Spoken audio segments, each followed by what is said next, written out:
Pada kesempatan kali ini kami akan membahas One Piece chapter 1054. Sebelum masuk ke pembahasan, bantu kami dengan klik subscribe dan like-nya ya. Oke, jadi mari kita mulai saja pembahasannya. One Piece chapter 1054 berjudul Entei atau Flame Emperor yang artinya Kaisar Api. Halaman di depan dibuka dengan majalah cover Shonen Jump yang memperlihatkan Luffy bersama Toru Amuro, salah satu karakter dari Detektif Conan. Sebagai peringatan One Piece yang sudah berjalan selama 25 tahun. Lanjut, di halaman cover diperlihatkan 4 kaisar baru aka Yonko, yaitu Buggy, Shanks, Stitch, dan Luffy. Dan masuk ke inti chapter di mana ibu kota bunga masih merayakan festival kemenangan mereka setelah 20 tahun hidup dalam kesengsaraan. Dan ternyata Akazaya Nine sadarakan kedatangan Admiral Ryokugyu. Ya, Aramaki pun dihadang dan akhirnya mereka bertarung. Ternyata buah iblis Aramaki bernama Mori Morinomi yang menjadikannya ia sebagai manusia hutan. Yaps, ternyata buah iblis Aramaki ini bertipe Logia, walaupun kemarin sempat dicurigai para Mesia. Karena dari sini Aramaki jelas bisa merubah dirinya menjadi akar-akaran pohon dan menumbuhkan tumbuhan. Dan seperti biasa Aramaki ini psikopat. Menurutnya tidak akan ada hukum yang akan dilanggar di sini jika mereka semua mati. Dan itu semua demi mendapatkan kepala topi jerami. Yamato pun datang dan berkata "Iya Kaido", yang kemudian melesatkan satu serangan melalui gada besinya yang membuat Aramaki tersungkur jatuh. Ya, walaupun Aramaki kembali sadar lagi, ia memuji bahwa Yamato mempunyai haki yang kuat. Tak sampai di situ, Momo dengan wujud naganya pun datang dengan melepaskan Borobreed. Tapi gagal, apinya tak keluar. Sepertinya Momo perlu belajar lagi menggunakan buah iblisnya. Namun walaupun begitu, Momo melanjutkan serangannya dengan cara menggigit lengan pohon dari Aramaki dan bersumpah bahwa ia tak akan membiarkan Wano terkena teror lagi dan melindungi rakyatnya. Ini membuat Aramaki heran juga karena ia baru menerima informasi ada naga berwarna pink di sini. Dan akhirnya Momo dengan mudah dikalahkan dengan cara tubuh naga besarnya dililit oleh pepohonan kayu milik Aramaki. Tapi alih-alih ingin dibantu, Momo berteriak pada Yamato jangan ikut campur. Yap, seperti jiwa kepemimpinan Momo sudah mengikut pada Luffy. Sementara itu di luar perbatasan Wano, tepatnya laut di sekitar Wano, ada kapal dari bajak laut Akagami. Di sana yang mungkin Rocks mengatakan pada Shanks bahwa Luffy sudah menjadi salah satunya alias bagian dari Yonko. Dan juga sudah menjadi bajak laut hebat. Jadi mari temui Luffy. Lalu Shanks teringat masa lalu di sini di mana hari itu ia datang ke Wano dengan ucapan selamat tinggal kepada Oden. Dan berkata bahwa mungkin Momo dan Hiyori sudah besar sekarang. Lalu dilanjutkan dengan Lucky Rocks yang terus-terusan berkata ayo temui Luffy. Dan begitu pula dengan Bong Pants dan Monster yang begitu semangat. Tapi di lain pihak Yasop malah tak siap menemui Usopp, yaitu anaknya. Sementara itu Limit Joyce malah membahas Kid, bocah yang belum lama mencari masalah dengan mereka. Dan di sana seperti biasa Shanks selalu kemunculannya membaca koran. Dan itu pasti melihat poster buronan Luffy. Dan ia pun tersenyum melihatnya. Dan Shanks teringat masa lalu di mana mereka melihat kapal pemerintahan dunia. Dan di sana ada agen CP9. Namun menurut Shanks siapa peduli, ayo serang saja. Dan Wush Wush yang saat itu masih rookie atau bahkan mungkin belum punya buah iblis, entahlah, berkata bahwa apa yang mereka incar tidak ada harta karun selain buah iblis biasa ini. Apa pentingnya itu? Bukankah buah iblis ini hanya akan mengubah tubuhmu menjadi karet? Ya, sepertinya saat itu Wush Wush belum mengetahui kokatan asli dari buah nikah tersebut. Lalu masa lalu ini berlanjut di mana Shanks pergi ke desa Fushia, kemudian bertemu dengan Luffy, duduk di tepian pulau sampai pada akhirnya Shanks melindungi Luffy dengan mengorbankan satu tangannya dari monster laut. Ya, flashback berakhir dan Shanks kerjanya cuma senyum-senyum saja. Ini cukup mencurigakan ya, apakah benar Shanks itu sebenarnya punya niat lain pada Luffy hingga mengingat kejadian masa lalunya. Tak lupa juga kami pernah buat teori tentang Shanks itu villain yang hanya memanfaatkan Luffy. Tapi siapa yang tahu entah benar atau salah. Oke, lanjut. Di belakang dek kapal, sepertinya para kru biasa tak mengetahui hubungan para petinggi dengan Luffy.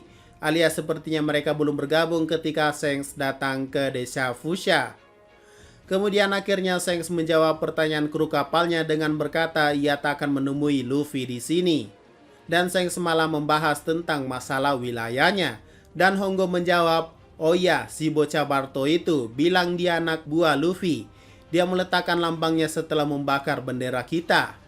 Yaps, ini adalah kejadian di mana Barto dengan cerita cover komik One Piece sebelumnya yang jelas-jelas melakukan kerusuhan di wilayah Akagami. Dan Shanks pun berkata bahwa kita akan gagal menjalankan tugas jika kita membiarkan hal itu terjadi. Dan krunya pun setuju dengan pendapat kaptennya. Kemudian Shanks duduk bersama Ben Beckman di depannya. Dengan Beckman yang berinisiatif menuangkan sake pada cangkir kecil milik Shanks. Dan Shanks pun meminumnya sambil berkata, "Hey Beck, bukankah ini sudah waktunya untuk mengambilnya? One Piece." Lanjut di sisi lautan yaitu markas besar Angkatan Laut. Yang sepertinya membahas pasukan revolusioner. Ya, nama Sabo, si Kaisar Api sepertinya sudah terdengar. Karena ia sudah menjadi pendorong untuk orang-orang di dunia. Dan diketahui dari semua peserta referee ini, orang yang terbunuh adalah keturunan dari salah satu 20 pendiri dari 800 tahun yang lalu yaitu Nefertari Cobra.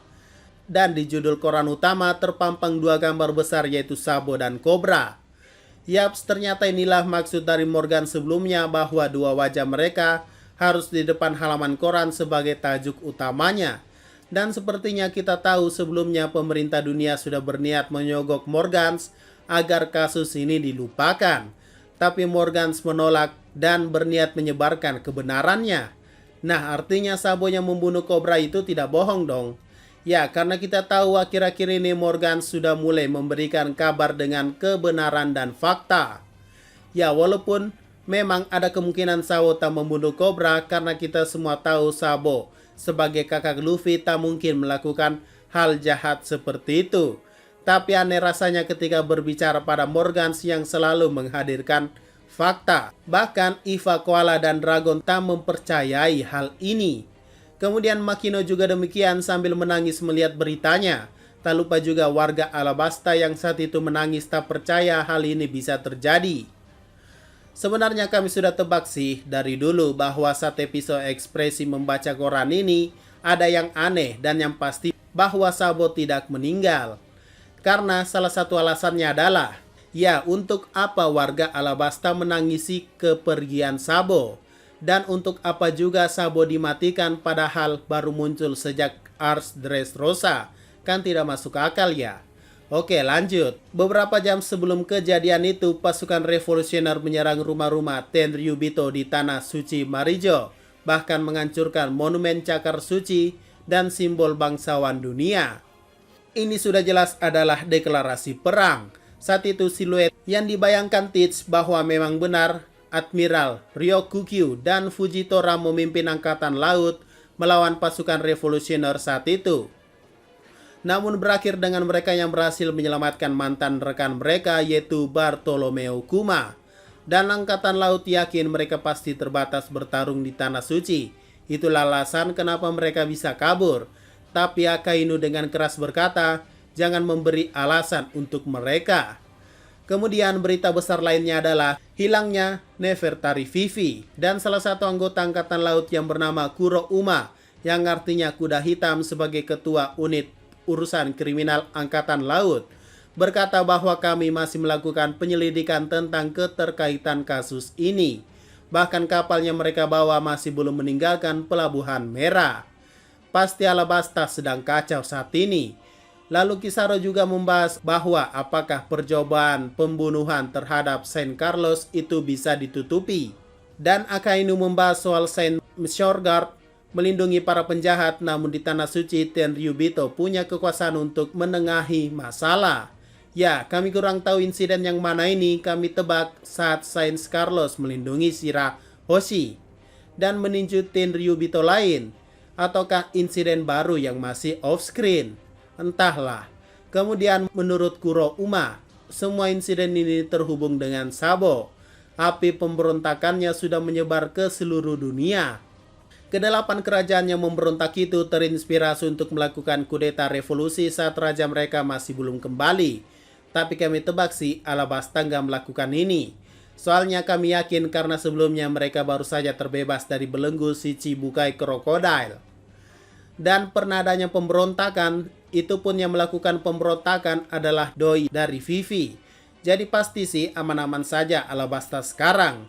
Semoga saja ya. Kemudian di sebuah pulau entah di mana mirip Lockton dengan menaranya. Di sana terpampang jelas foto besar Sabo dan mereka mendukung dan menyorakinya sebagai awal dari kemenangan.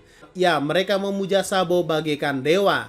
Bahkan dikatakan pengaruhnya lebih besar dibandingkan Dragon sendiri.